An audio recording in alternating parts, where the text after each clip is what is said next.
स्वागत है आपका इस यूट्यूब चैनल पे। तो बाबू लोग इस वीडियो में जो देखेंगे हम लोग वो क्लास 11वीं का, ठीक है, किसका 11वीं का, एक क्लास 11वीं का जो है आपका इकोनॉमिक्स, जो इस सप्ताह होने वाला वीकली टेस्ट है उससे रिलेटेड ये वीडियो है। तो वीडियो को लास्ट तक देखिएगा। चैनल के ऊपर आप नए हैं तो चैनल को सब्सक्राइब कीजिए, वीडियो को लाइक कीजिए और दोस्तों के पास ज़्यादा से ज़्यादा शेयर कीजिए और आप हमें सपोर्ट कीजिए, ठीक है। तो चलिए बिना समय गवाए हम लोग क्वेश्चन के ऊपर चलते हैं, है ना। देखिए फर्स्ट क्वेश्चन जैसे कि आप देख पा रहे होंगे दिया हुआ है कि स्वतंत्रता प्राप्त के पश्चात भारत ने किस अर्थव्यवस्था को अपनाया था। तो जब भारत को स्वतंत्रता प्राप्त मिल गया, मतलब कि उनको फ्रीडम मिल गया, है ना, जब फ्रीडम ये स्वतंत्र हो गए भारत जो 1947 के बाद, तो किस प्रकार की अर्थव्यवस्था को इसने अपनाया वही पूछा जा रहा है आप लोगों से। तो मिश्रित अर्थव्यवस्था को अपनाया गया था। कैसे मिश्रित? देखिए पूंजीवादी, निजी और समाजवादी और मिश्रित। तो मिश्रित अर्थव्यवस्था को अपनाया गया था, जो ऑप्शन नंबर डी में दिया हुआ, ठीक है। नेक्स्ट क्वेश्चन दिया हुआ, ध्यान दीजिए। देखिए क्या कहता है कि विश्व बैंक का दूसरा नाम क्या है।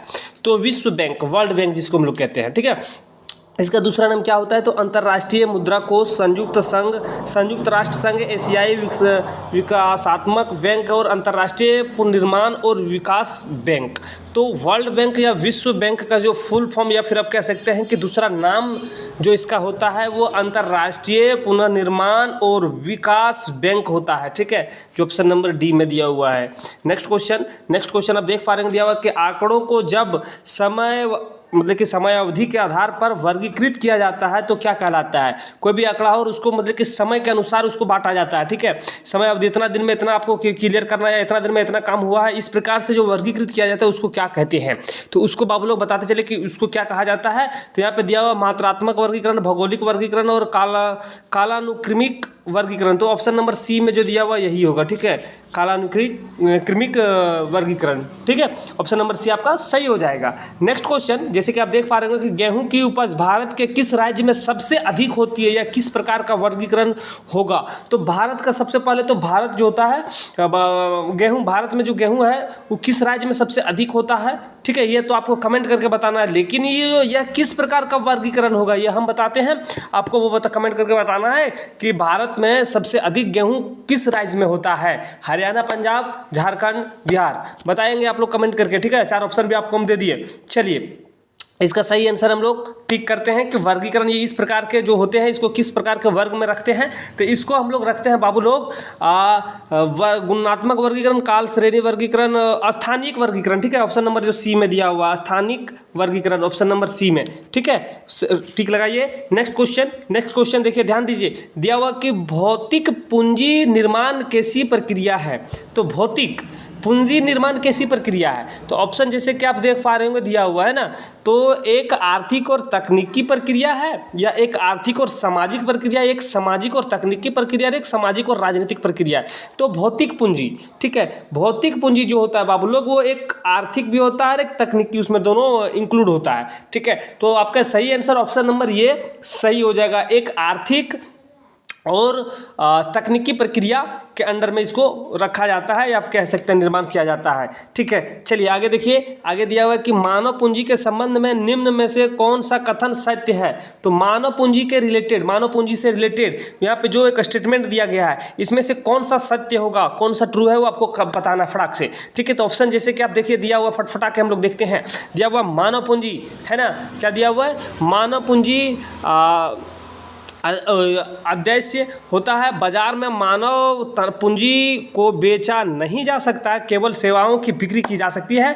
मानव पूंजी का स्वामी और पृथक्करण संभव नहीं है, उपयुक्त सभी सत्य है। तो देखो जो भी यहाँ पे बताया गया मानव पूंजी ये सब सत्य है, तीनों पॉइंट आपका सही होगा, ये भी बी बी सी बी। तो option number D is right. And next question is दिया हुआ है आगे यहाँ पे कि निम्न में से कौन बारंबारता आरेख का भाग है। तो आयत चित्र, बारंबारता बहुभुज, बारंबारता वक्र और उपयुक्त सभी।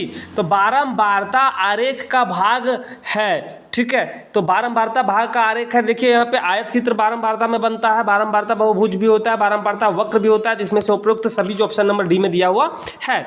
आयत चित्र सबसे पहले समझिए आयत चित्र क्या है। तो आयत चित्र सबसे पहले बाबू लोग बताते चले कि आयत चित्र एक विम्बीय आरेख होता है, एक विम्बीय आरेख, द्विबिंबी नहीं, सिर्फ उनमें एक बिंबी आरेख होता है, जो ऑप्शन नंबर ये में दिया हुआ है, ठीक है। आगे आइए, आगे देखिए, आगे दिया हुआ कहता है कि काल श्रेणी को दर्शाने वाला ग्राफ को क्या कहते हैं। तो जो काल श्रेणी होता है उसको दर्शाने वाले ग्राफ को किस नाम से जानते हैं या क्या कहते हैं। तो अंकगणित काल श्रेणी को जो दर्शाते हैं वो अंकगणितीय रेखाचित्र होता है, जो ऑप्शन नंबर ये में दिया हुआ है। ठीक है, नेक्स्ट प्रश्न दिया हुआ है, कहता है तोरण या ओजाई वक्र को नाम से किस नाम से जाना जाता है। इस जगह पे भरा जाएगा। ठीक है, तो तोरण और ओजाइक वक्र को किस नाम से जाना जाता है। तो बाबू लोग तोरण और ओजाइक जो होता है इस वक्र को किस नाम से जाना जाता है। तो ऑप्शन जैसे कि आप देख पा रहे हैं दिया हुआ है, उसको हम लोग संचय आवृत्ति वक्र के नाम से जानते हैं, जो ऑप्शन नंबर बी में दिया हुआ संचय आवृत्ति वक्र के नाम से इसको हम लोग कहेंगे। नेक्स्ट प्रश्न जैसे कि आप देख पा रहे हैं दिया हुआ कि आंकड़ों के कालिक वर्गीकरण का आधार क्या होता है। तो आंकड़ों के कालिक वर्गीकरण का आधार, जैसे कालिक मतलब आप समझ सकते हैं कि कालिक मतलब क्या होता है कि आपका समय। ठीक है, समय इसको आप कह सकते हैं। कालखंड मतलब समय का खंड। तो कालिक यहाँ वर्गीकरण का आधार क्या होता है। तो कालिक वर्गीकरण का आधार जो होता है उसमें से 4 ऑप्शन दिया हुआ, इसमें से आपका ऑप्शन नंबर ये सही हो जाएगा। ठीक है, समय। नेक्स्ट क्वेश्चन, अब यहाँ से हम लोग लॉन्ग क्वेश्चन को देखेंगे। ठीक है, क्योंकि लॉन्ग क्वेश्चन जो है उसमें आपके सिलेबस में बदलाव कर दिया गया है, तो आप इसको थोड़ा सा भी आप देखने का प्रयास कीजिएगा, क्योंकि पहले MCQ ज़्यादा होता था, अब MCQ को घटा दिया गया है। अगर 12th वाले बच्चे हैं तो उसके लिए MCQ 30 प्रश्न कर दिया गया है। ठीक है, पहले 40 होता था, अब 30 कर दिया है, और 10th वाले के लिए 20 कर दिया गया है। तो चलिए देखिए, ध्यान दीजिए, इसमें लॉन्ग भी हम लोग देखेंगे और लॉन्ग को देखना बहुत ज़रूरी है। तो भारत में मानव पूंजी निर्माण की 2 मुख्य समस्याएं क्या है। तो भारत में जो मानव पूंजी निर्माण किया जाता है उसकी मेन समस्या होता है 100% साक्षरता दर प्राप्त करना तथा लिंग असमानता को दूर करना।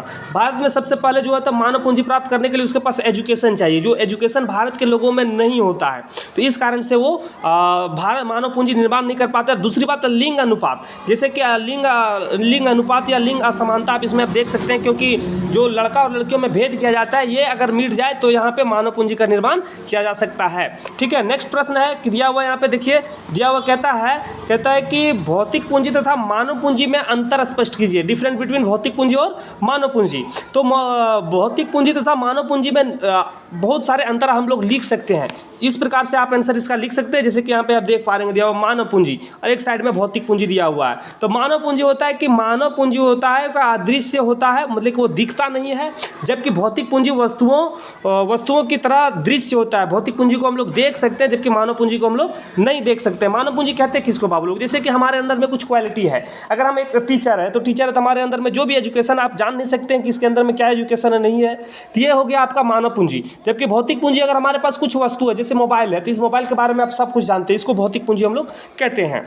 आगे देखिए दिया हुआ है कि इसे बाजार में बेचा नहीं जा सकता है, केवल सेवाओं की बिक्री की जा सकती है। इसे बाजार में नहीं बेचा जा सकता है। अगर जैसे कि हम अपना सेवा आप लोगों को दे सकते हैं, अगर एजुकेशन एक टीचर है तो अपना हम यहाँ पे सेवा दे सकते हैं, ऐसा नहीं कि हम खुद बिक जाएंगे, ये नहीं हो सकता है। लेकिन इसे जो भौतिक पूंजी होता है इस वस्तुओं की तरह बाजार में बेचा जा सकता है। अभी आपको एग्जाम्पल दिया कि हमारे पास अगर मोबाइल है तो मोबाइल को हम बाजार में ले जाके बेच सकते हैं, है ना, इसको हम लोग भौतिक पूंजी कहेंगे। मानव पूंजी का स्वामी से पृथककरण संभव नहीं है, मतलब मानव पूंजी का जो उसके जो मालिक होते हैं उसका पृथककरण करना संभव नहीं हो पाएगा, जबकि भौतिक पूंजी के मालिकों को एक जगह पे जमा करना संभव हो सकता है। ठीक है, तो इस प्रकार से आप डिफरेंस लिख सकते हैं मानव पूंजी और भौतिक पूंजी में। नेक्स्ट प्रश्न दिया हुआ है, इसमें से दिया हुआ है कि मानव विकास का क्या अर्थ होता है। मानव विकास तो ह्यूमन डेवलपमेंट जिसको हम लोग कहते हैं। तो मानव विकास से अर्थ मानव के समग्र विकास से है, जिसमें उसके अस्तित्व का आर्थिक सामाजिक, देखिए आर्थिक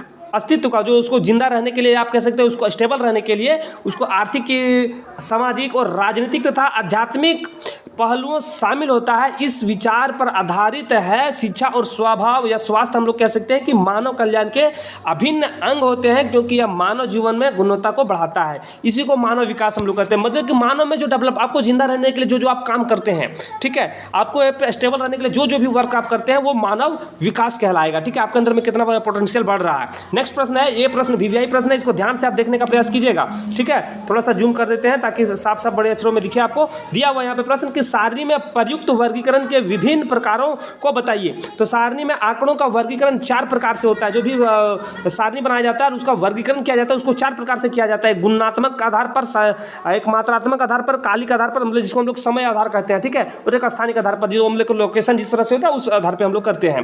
पहला गुणात्मक वर्गीकरण होता है, उसको क्या कहते हैं, जब वर्गीकरण गुण जैसा सामाजिक स्थिति, भौतिक स्थिति, राष्ट्रीय आदि के आधार पर होता है तो गुणात्मक वर्गीकरण कहलाता है। जबकि मात्रात्मक वर्गीकरण जैसे मात्रात्मक आयु, कद, उत्पादन एंड ईटीसी, वजन, द्रव्यमान, ये सब होता है, सब यहाँ पे मात्रात्मक वर्गीकरण के अंडर में आएंगे। कालिक वर्गीकरण समय, जैसे कि इतना समय में इतना काम करना है, ठीक है, समय के आधार पर वर्गीकरण, जिसको कालिक वर्गीकरण कहा जाता है। नेक्स्ट प्रश्न दिया हुआ स्थानिक वर्गीकरण। तो स्थानिक वर्गीकरण किसको कहते हैं कि किसी भी स्थान विशेष के आधार पर, स्थान के आधार पर वर्गीकृत किया जाता है, उसको स्थानिक वर्गीकरण हम लोग कहते हैं। तो यहाँ पे बात से ही पता चल रहा था कि गुणात्मक, मात्रात्मक और कालिक और स्थानिक, ये तो बात से पता चल जा रहा था, इसको हम लोग अपने तरीके से भी ऐड कर सकते हैं। तो आप लोग इसमें जो भी प्रश्न हम देखे हुए हैं सभी प्रश्न आपके लिए इंपॉर्टेंट है, इसलिए वीडियो को आप लास्ट तक देख लीजिए। तो वीडियो को लाइक कीजिए और चैनल को अभी तक सब्सक्राइब नहीं किए हुए तो चैनल को सब्सक्राइब कर लीजिए। फिर मिलेगा नए पार्ट लेकर, आपसे अलविदा लेते हैं। जय हिंद।